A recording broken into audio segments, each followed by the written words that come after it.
to Moments with Marianne. I'm so delighted we're spending this time here today. We have a very inspiring show coming right up with special guest, Hersch Wilson. And he's here today to share with us his new book, Firefighter Zen, a field guide to thriving in tough times. Now, do firefighters and Zen practices have anything in common? As in Zen practice, firefighters are fully trained to be in the moment and present to each heartbeat, each life at hand. Today, Hersch will share with us some of the Zen-like techniques that allow people like him to stay grounded while navigating danger, comforting others, and coping with their personal responses to each crisis. So Hersch Wilson is a 30-year veteran volunteer firefighter EMT with the Hondo Fire Department in Santa Fe County, New Mexico. He also writes a column on dogs for the Santa Fe New Mexican. So let's welcome to the show, Hersch Wilson. Thank you so much. I'm excited to be here. You know, what an honor it is to have you here and to talk about this book. I got to tell you, once I picked it up, I couldn't put it down. When you first start off your book, I mean, you almost want to cry when you talk about that little girl. Oh, yeah. That was, that call stuck with me. And what it was a car accident and no one was badly hurt, but we didn't know that going in. And my chief assigned me to go down to the car. He said there was a young girl in the car. So I walked down to the car and my pulse rate was going up because you never know. It's with kids. I walked down to the car. It was winter. And I opened the door to the car and I said, "Hey, my name's Hersch Wilson. I'm with the fire department." And this young girl, she must have been 6, just leapt into my arms, jumped into my arms and just clung to me. And I took her and I walked her up to the ambulance so she could be checked out. But it was just one of those calls that reminds you why you want to be in service to others, why you want to be a first responder. Well, thank you for all the work that you're doing. And my goodness, you're doing this as a veteran volunteer firefighter. Is that right? Yeah, that's correct. I've been a volunteer firefighter with Santa Fe County Fire Department for 33 years. Oh my goodness. Well, thank you. And I love the story of how your wife was really the instigator for all of this, you know? Absolutely. Why don't you share that with our listeners? I'm sure they would love to hear that. Sure. So my wife, Lori, and I moved to New Mexico in 1984. And in 1985, she got a job at a conference center just outside of Santa Fe. And one day, a guest fell and broke her ankle. Well, being rural New Mexico, there was not any medical support. No one there had any first aid training. So they did what they could to call an ambulance. That took an hour and get her in the ambulance, get her in the hospital. Well, Lori swore she was never going to let that happen again. So she decided to take an emergency medical technician class, which is about a 6-month class, so that she could provide medical support at the conference center. What happened then was at the end of the class, her instructor said, "Lori, if you want to keep your skills sharp, why don't you join a fire department?" And she thought that was a great idea. And she came home and told me, "We're joining a fire department." And I, of course, had no interest at that time. And I could not imagine myself with an axe breaking down a door. I had a thing about blood and gore. So I wasn't really enthusiastic, but she dragged me to a meeting. And in our first meeting, they were passing around a picture. And you have to imagine this is a meeting in a fire department garage, and there are all kinds of different people there. But they're all kind of brought together by this one mission to be firefighters. And they're passing around this picture of a fatality they had the last week.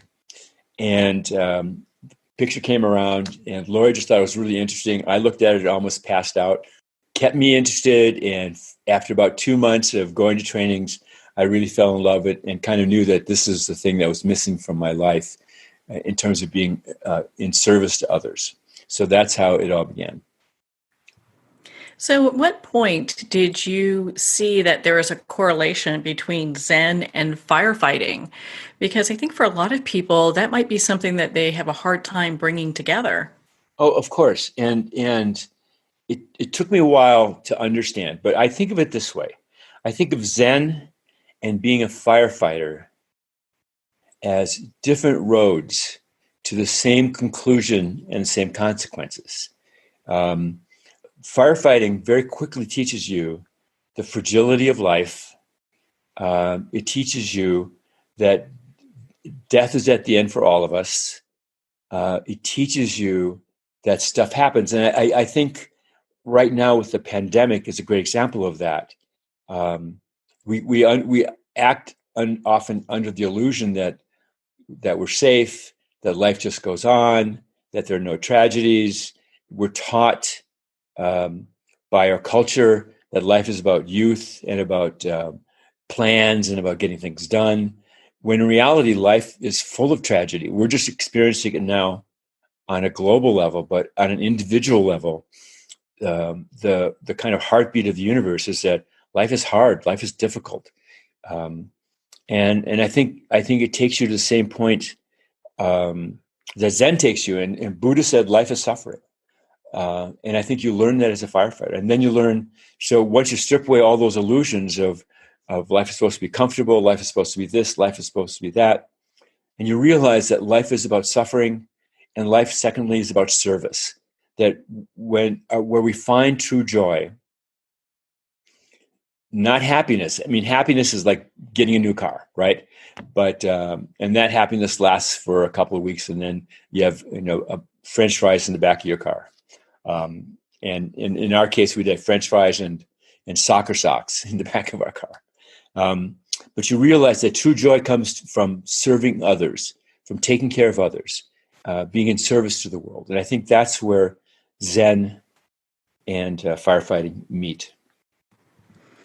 With incorporating Zen, and so our listeners can kind of understand as well, I'm sure it's a very just tough and grueling job being a firefighter, coming across some of the things that you come across. How do you leave that at home, and how does that work with the Zen practice? I think being a firefighter fundamentally transforms your view of the world. And the example I use is after a bad call in the middle of the night. What I would do is come home and sneak into my daughter's bedroom and just sit down and listen to her breathe and be so grateful for that moment in time. And you realize that that's all we really have is that moment. All you and I have right now is this moment. We're not promised anything else, right? So it's really understanding that we need to take these moments that come at us every day and really enjoy them and understand that this is what life is. There's no promises of the future. Worrying about the past is pointless, but just living in this moment. And I think being a firefighter just really reinforces that kind of Zen principle. Well, definitely the motto of the firefighters, I think, brings people to that place where you're in the present moment. And I'd love for you to Mm-hmm. share that with us. Yeah, I think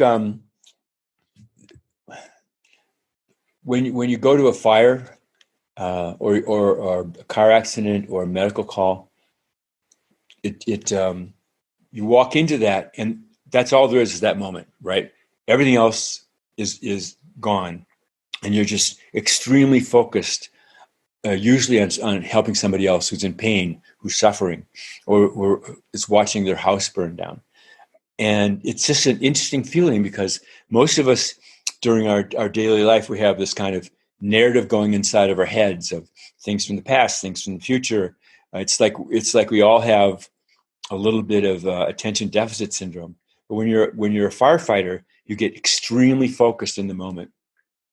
And then that's such an addictive feeling to really understand the moment and be in the moment that you take that back and say, right, this is what I want in my life.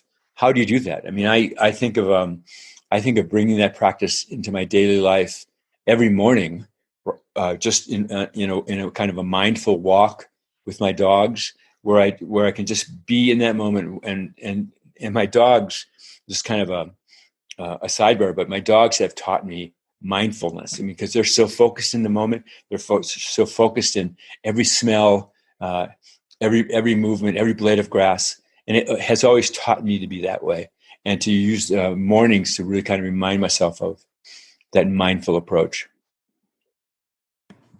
Yeah, dogs will definitely keep a person mindful, you know, Definitely, yeah. throughout that journey. In your book, you talk about the firefighter universe. What is that?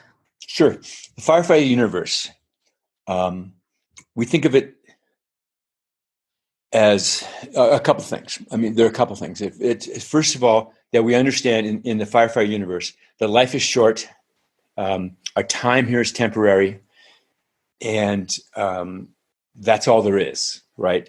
If you lay in bed at night and you think of the infinity of time prior to your birth and the infinity of time that will exist after you die, right? We are here for just a second.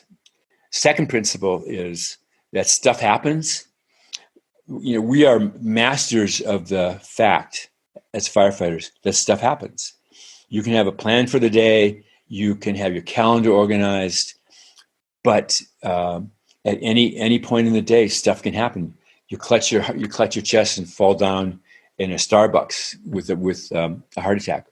You have a car accident. All those things are constantly happening in our universe, reminding us that it is temporary and fragile. So those are the two big principles of the firefighter universe: is that life is short and stuff happens. And I think the truth, of course, is that that's the same universe we all live in. Firefighters are just more acutely aware of it, but that's the same universe we live in. And I think what we're going through now is people understanding that their lives have been disrupted out of the blue. And we would say that, yes, this is not just about a pandemic, but this is how life is. We might not do it at a worldwide global level, but individually, this is how life works. It's short, stuff happens, and at any moment, our lives turn on that dime. Well, I know in your book you talk about hula hoops and firefighters, and most people would not even think that that has a correlation. And I'd love for Right. you to expand on that. Sure. So, what we're taught in incident command school, when you're in an emergency, often the kind of natural reaction is to run to the loudest person, the one who's screaming the most, or the biggest fire. What we're taught is to pretend you have a hula hoop. And what you want to do is put the hula hoop on the ground and stand in the middle of that hula hoop, right?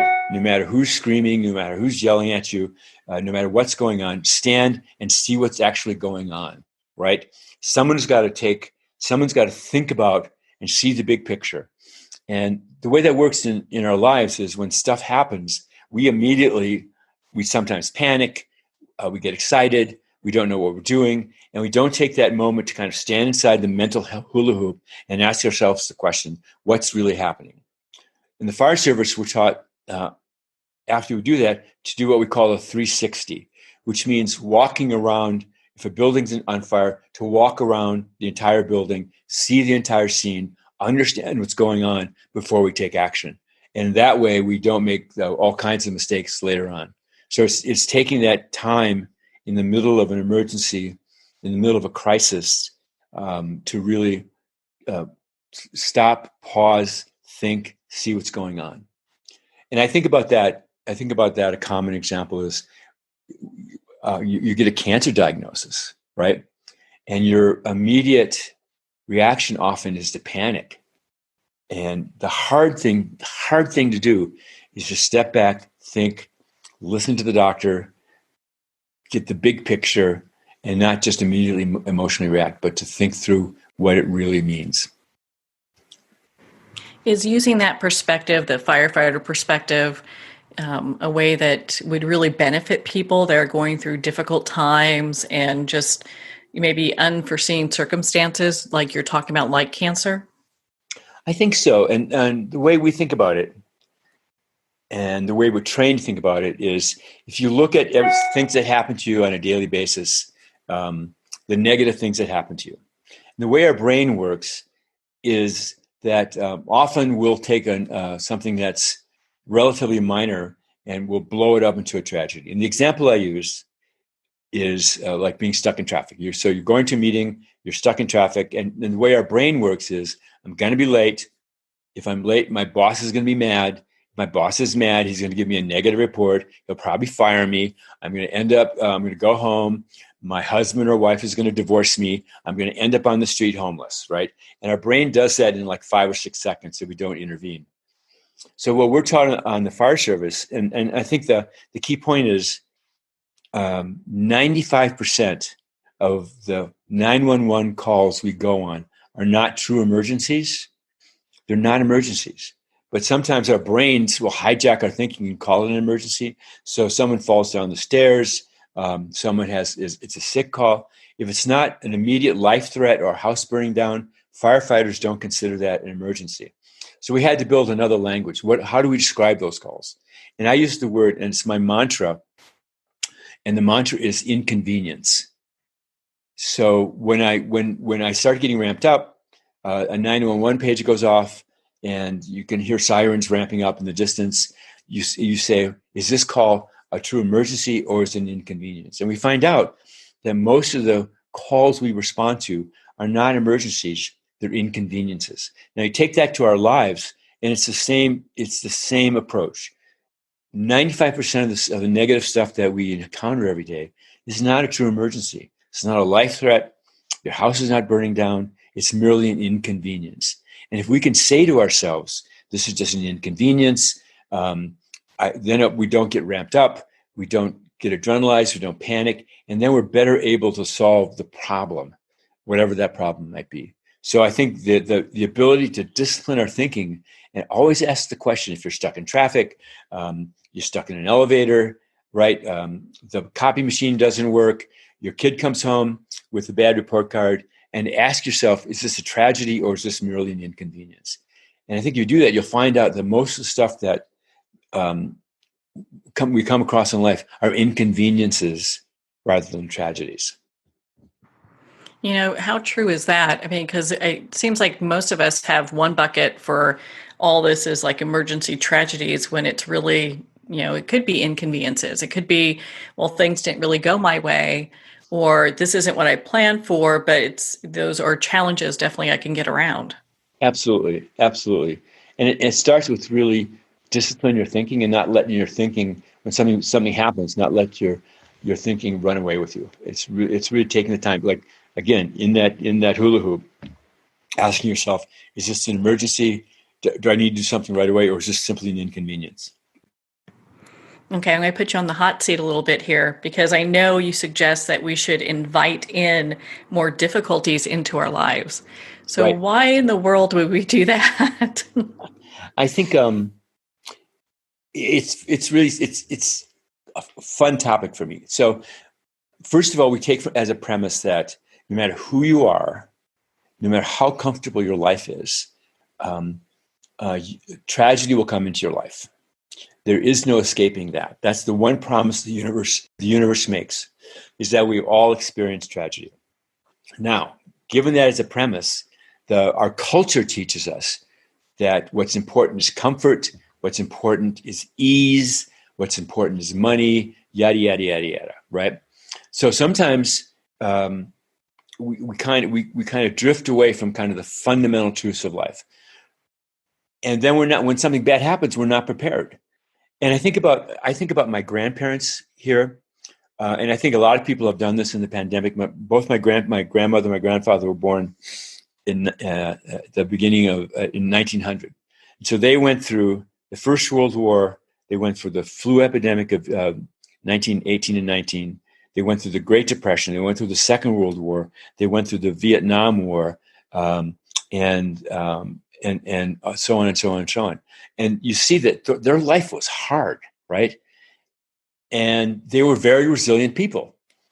So, but what happens when you live in comfort, like a lot of us in the kind of the first world, the white world, we live pretty comfortable lives, and we lose that resilience to understand how tough we are.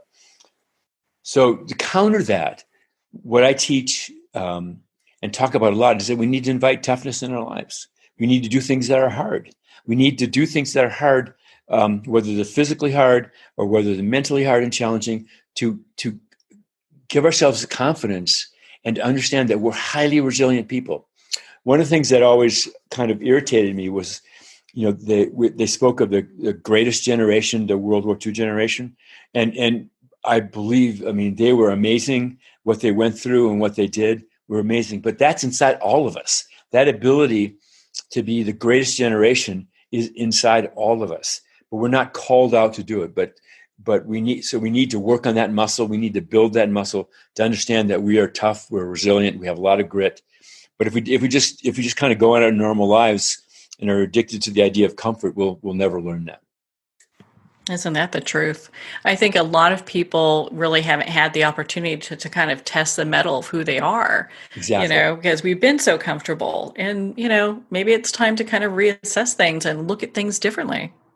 Right. And I think the two things are, because we're human beings, and if you look at kind of our long history, we're highly resilient, we're extremely tough, but we sometimes as individuals we lose that, and I think it's time to relearn that, especially now. I mean, especially trying to get. I mean, we will get through this. We're going to get through the pandemic. We're going to get through the recession, but it's going to take us to be tough. It's going to take us to be tough. And I think saying things like it's all right, everything's going to be fine, is a false message. I think the true message is it's going to be hard, it's going to be difficult, but we are tough enough to get through this. Well, what is your advice for people that are going through like extreme grief right now? Oh, yeah. So I have a whole section in the book called The Grief Road. And I think firefighters, of course, we see a lot of tragedy. We see a lot of death. And a lot of that, I think there's this myth that we walk away from these calls and are not affected. And I think of the same thing of the first responders and the medical staff that are dealing with COVID deaths now. It affects us. It affects us. So we are very familiar with grief. And I think that I would say two things. I would say there is no one way. There's no one way to grieve, that everybody has their own path.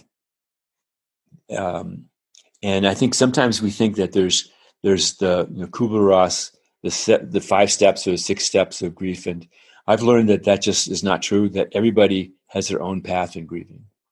So that's the first thing. So you shouldn't feel guilty about how you feel, right? You're going to feel the way you feel. You just need to accept that.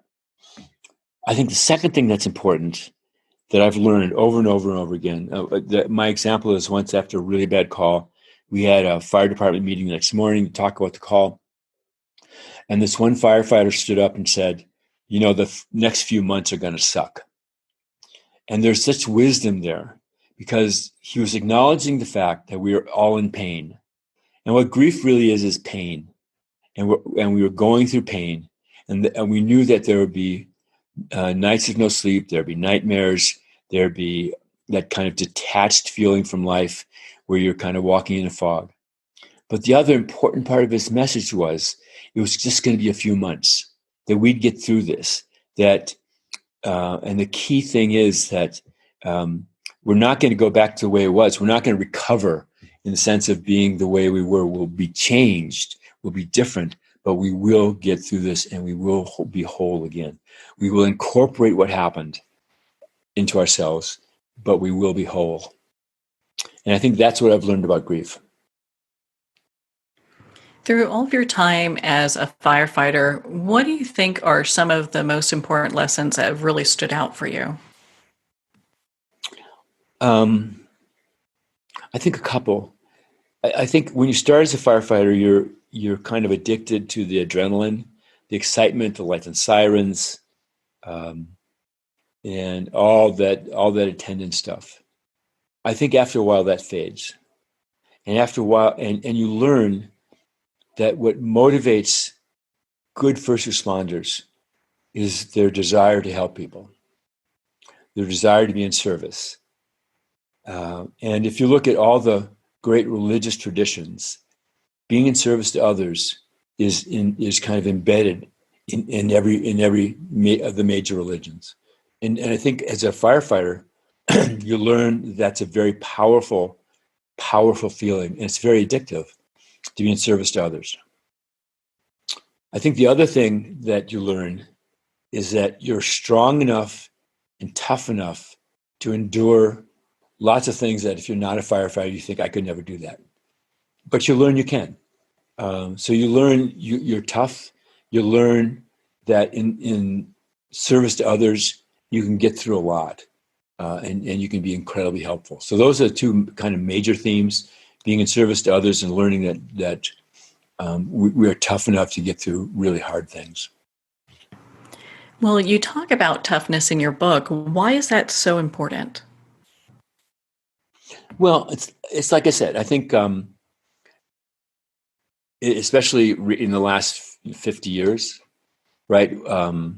Most of us have been told that life is about comfort and life is about ease, and clearly life is not. Clearly life is hard. And in order to be fulfilled, in order to find joy, we need to be tough, right? We cannot get knocked down by every single little thing that happens to us.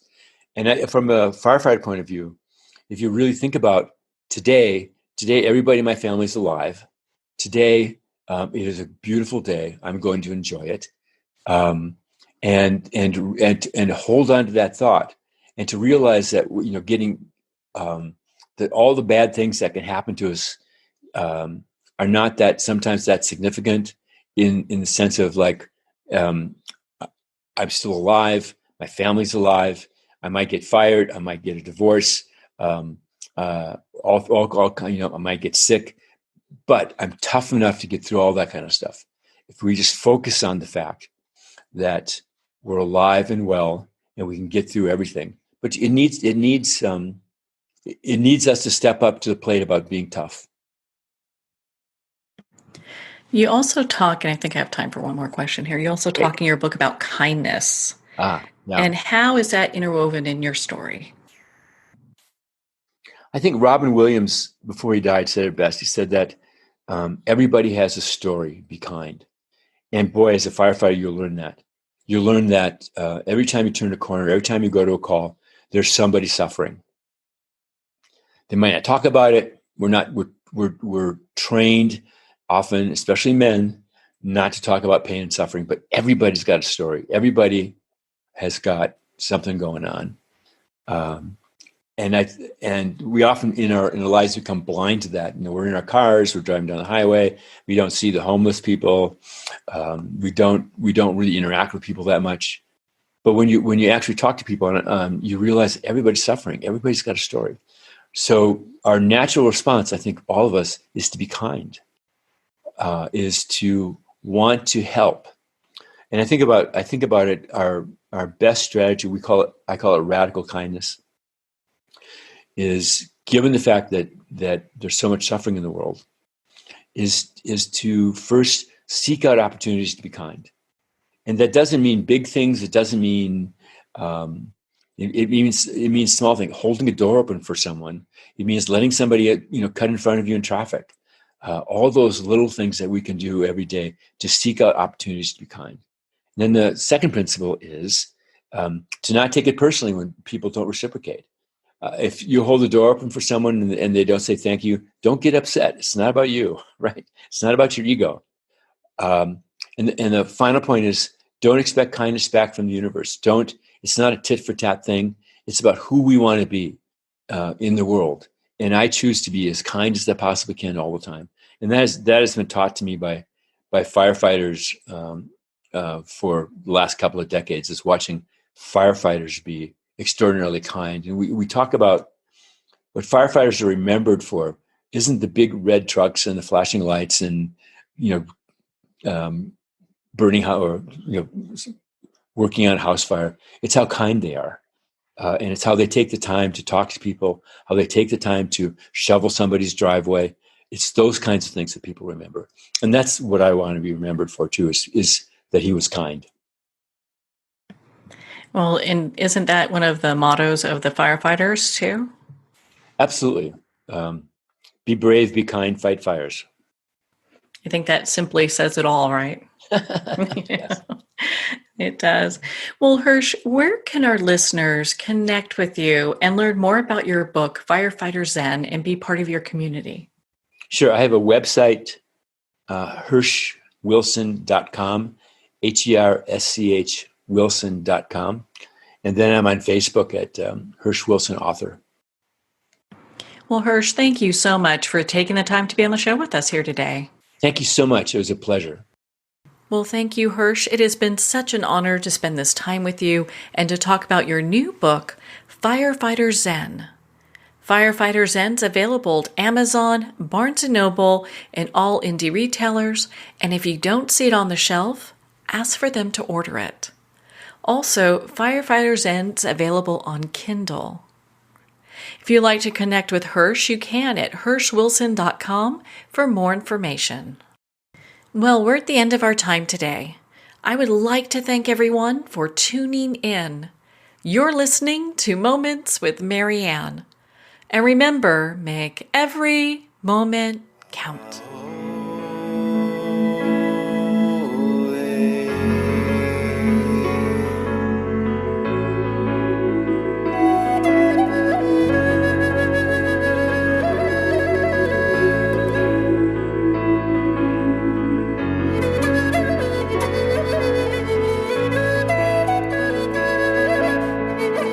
In a single moment, your life can change. Moments with Marianne is a transformative hour that covers an endless array of topics with the best of the best. Her guests are leaders in their fields, ranging from inspirational authors, top industry leaders, and business and spiritual entrepreneurs. Each guest is gifted and a true visionary, a recognized leader in her own work, and while teaching others to develop, refocus, and grow, Marianne will bring the best guest and sometimes a special surprise. Don't miss this. You never know just which moment will change your life forever. Moments with Marianne airs every Sunday, Monday, Thursday, and Friday at 8 p.m. Eastern and 5 p.m. Pacific Time. Make sure to tune in and visit momentswithmarianne.com for more information.